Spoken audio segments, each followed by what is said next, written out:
Okay, I've done a couple videos with me reading some stuff from the book, doing a bunch of videos over each book.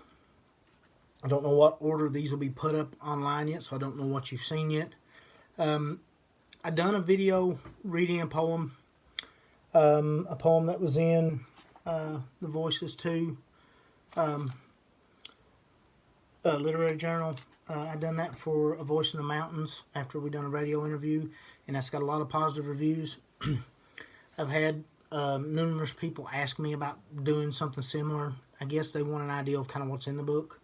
The most recent one, so I go back to it often, there was a guy named Harvey Thomas, and I specifically sent him to the YouTube page for that very reason, to get some of the readings. So I'm going to pick, and I'm going to do a series.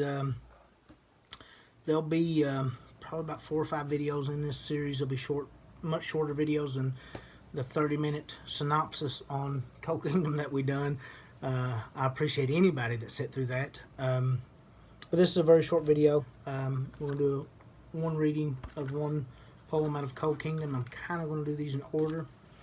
This is a poem that's very much about mining in eastern Kentucky and kind of its heritage, mountain people, and kind of some of the hardships that they've had to go through in the past. You know, we see a lot of remnants of coal mines and leftover waste from where coal was once mined or produced, and especially see a lot of broken coal camps. And so this kind of comes from that train of thought. It's probably something I was looking at or taking photos of when I wrote this poem. When I went to Southeast Community Technical College last summer to speak to those students for that summer reading program, they used my book for that summer reading program. One of the ladies that got me down there initially, this was one of her favorite poems. It's called East Kentucky Winter. Hollow winds kiss the limbs of bare trees. Empty hills crush under dead, quiet winter skies. Empty homes and barren shelves, born of broken backs and black lungs. Family trees grow from black, cold-choked roots. Widows hardened and made strong by years of hopeless worry.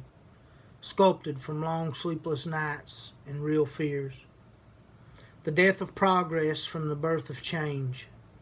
Yesterday's hopes are now tomorrow's forgotten dreams. A future earned of harsh, hard work and blood. Made of sore palms and weak knees. Carved of sorrow, death, and loss. Now a future repossessed by leaders and corporations alike. Coal towns and graveyards side by side, nothing to distinguish one from the other. Nothing to promote hope or offer relief. One is the home of loss, pain, and grief, and in the other we bury our dead. Very short poem. Called it East Kentucky Winters. Again, kind of just this book was originally going to be a poetry book mixed with photography, so I was probably taking pictures at that time. I know I was. I can tell you what pictures I was looking at of a lot of abandoned coal works, but a couple of abandoned homes, and one little section of what used to be a coal camp that's, you know, it's been redone, but it's kind of wearing down. So that's part one in this, and I'm going to keep these as short as possible, so I'm going to hammer out a couple more. If you like it, hit like. If you really like it, subscribe. If you really like it, share it. I'd like to get the views up for the YouTube channel. If you're not completely appalled by my voice, then follow me, and we'll put a lot of stuff out. And if you don't want to hear me, then I'll quit talking.